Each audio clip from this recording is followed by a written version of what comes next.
नमस्कार। शिक्षा की बात हर शनिवार के इस नए अंक में आप सभी का स्वागत है, अभिनंदन है। आज पुनः शिक्षकों के द्वारा पूछे गए सवालों के जवाब के साथ हमारे बीच मौजूद हैं शिक्षा विभाग के अपर मुख्य सचिव doctor S Siddharth sir. Sir, बहुत बहुत स्वागत है। सर, आज का जो सबसे पहला सवाल है कृष्णा कुमार टीआरई 3 मोतिहारी पूर्वी चंपारण से। सर, इनका कहना है कि टीआरई 3 का ज्वाइनिंग कब तक होने की संभावना है? देखिए, हम लोगों ने ऑलमोस्ट फाइनलाइज कर लिया है और अगला सप्ताह बाय फ्राइडे सैटरडे हम लोग टीआरई 3 के जितने भी टीचर्स हैं उनका पोस्टिंग का ऑर्डर हम लोग निकाल देंगे।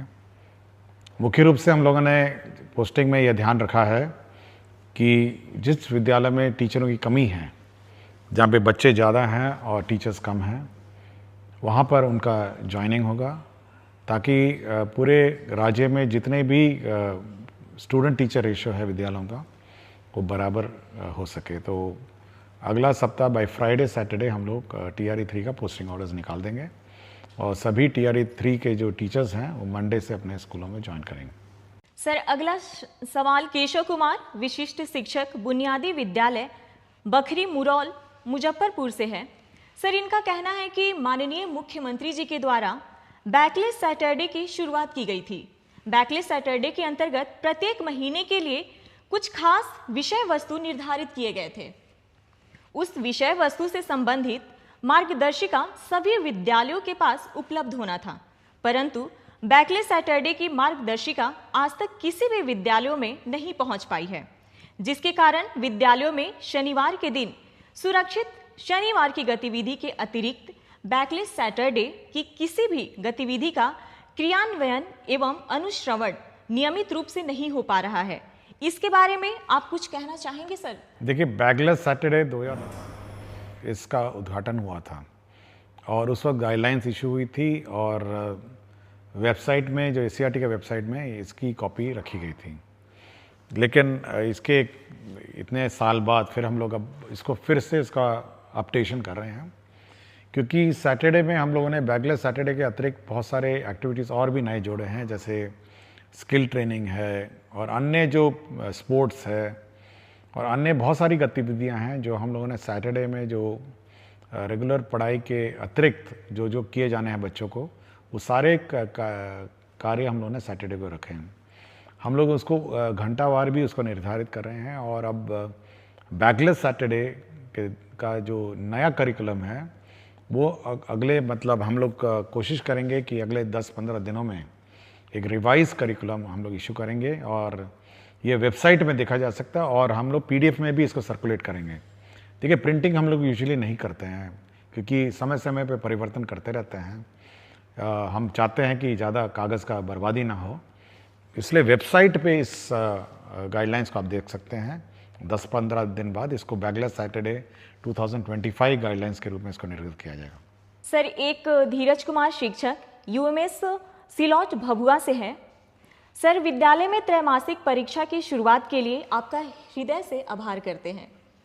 सर, इनका कहना है कि जिस तरह शिक्षकों के लिए टीचर ऑफ द मंथ की बेहतरीन शुरुआत आपकी पहल से हुई है, ठीक इसी तर्ज पर स्कूलों में बच्चों के मंथली टेस्ट के बाद आपके माध्यम से प्रत्येक माह 5 या 10 विद्यालय के प्रधानाध्यापक के साथ वीडियो कॉल या कॉन्फ्रेंस कर बच्चों को प्रोत्साहित किया जाए तो बच्चों को बहुत खुशी मिलेगी।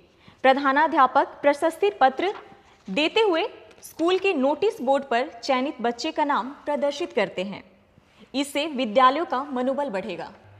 देखिए, हम लोग जो टीचर्स ऑफ द मंथ है वो हर महीने हम लोग इवैल्यूएशन करते हैं और हर महीने हम टीचर्स ऑफ द मंथ का हम लोग सर्टिफिकेट इशू करते हैं और हम लोग यह भी कोशिश कर रहे हैं कि टीचर ऑफ द मंथ के जो टीचर्स हैं उनके साथ वीडियो कॉलिंग करके, वीडियो कॉन्फ्रेंसिंग करके हम उनसे फीडबैक लेंगे।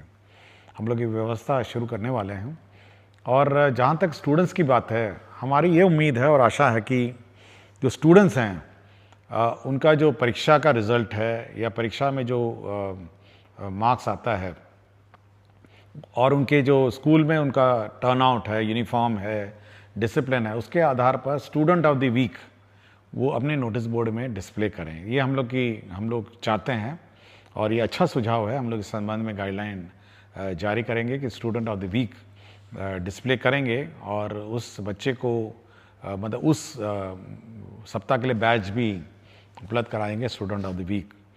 और ये सुझाव के आधार पर हम लोग अब आगे की कार्रवाई करेंगे और मैं इनको धन्यवाद देता हूं कि स्टूडेंट के संबंध में इन्होंने जो सुझाव दिया। सर, अगला सवाल कुमारी निधि नया प्राथमिक विद्यालय सुहागी किशनगंज से हैं। इनका कहना है कि मेरे विद्यालय में बाउंड्री नहीं है, जिस कारण आवारा पशुओं का डर बना रहता है। सर, विद्यालयों में बाउंड्री बनाने के लिए विभाग कुछ सोच रहा है क्या?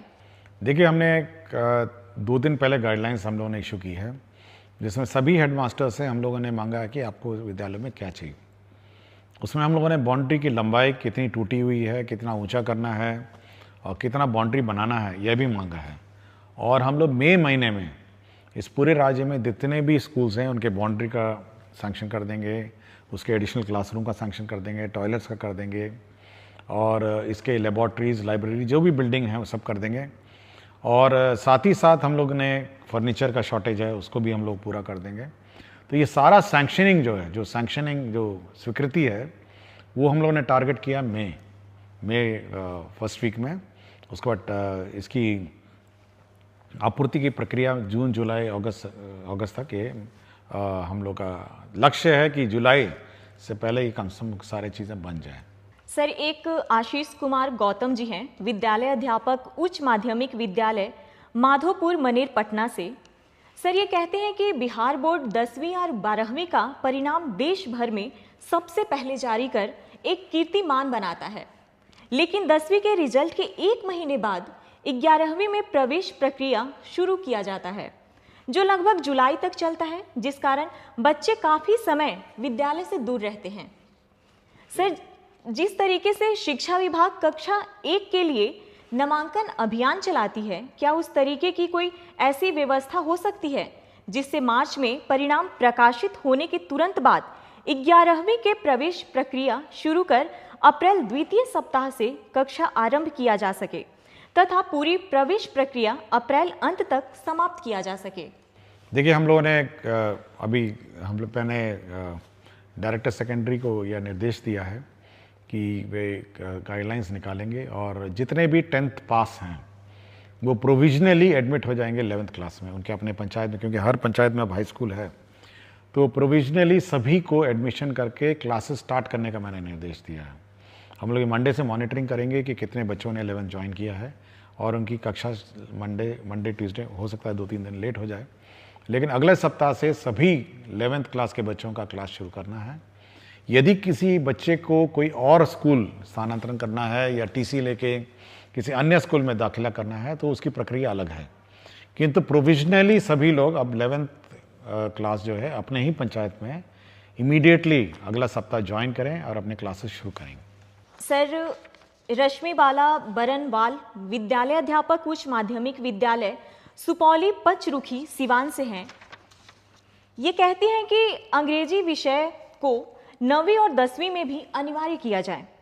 इन स्तरों पर अंग्रेजी सीखने और अध्ययन करने के लिए छात्रों को आकर्षित करना कठिन है, जिसके कारण उच्चतर माध्यमिक स्तर पर अंग्रेजी में खराब प्रदर्शन होता है, क्योंकि उन्हें अंग्रेजी समझने में वास्तविक कठिनाई का सामना करना पड़ता है, जो पहले से ही दूसरी भाषा है और उन्होंने इस कक्षा 10 तक गंभीरता से नहीं सीखा है।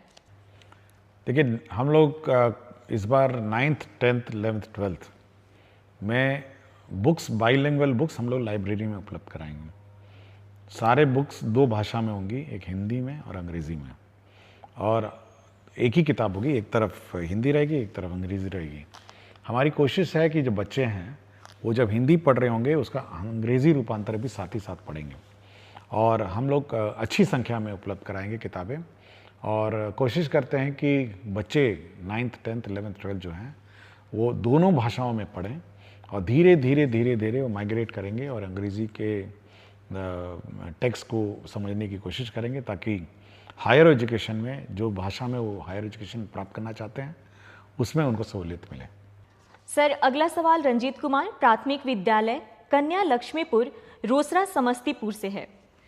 कहते हैं कि हमारे विद्यालय के एक ही कैंपस में 4 प्रारंभिक विद्यालय संचालित हो रहे हैं। सभी को मर्ज कर देते तो पठन पाठन में सहूलियत होती। चेतना सत्र एवं अन्य विद्यालय गतिविधियां साथ साथ संचालित होने से बच्चों को परेशानी होती है। इसके संबंध में कुछ कहना चाहेंगे? देखिए, हम लोग बहुत स्पष्ट डीओस को कह चुके हैं कि जो स्कूल्स आपके एक ही परिसर में हैं उसको आप मर्ज करिए और सभी पठन पाठन कार्यक्रम इंटीग्रेटेड चलाइए। ये हम लोग पहले भी बोल चुके हैं और हमको जानकारी है कि ऐसे बहुत सारे कैंपस हैं जिसमें 2 स्कूल चल रहे हैं, 3 स्कूल चल रहे हैं। तो सभी लोग इंटीग्रेटेड रहें, एक ही कैंपस में रहें। अब ये संभवतः 3 हेडमास्टर होंगे तो वो हेडमास्टर अपना अलग करना चाह रहे हैं, दूसरा हेडमास्टर अपना अलग करना चाह रहे हैं, तीसरा हेडमास्टर अलग करना चाह रहे हैं।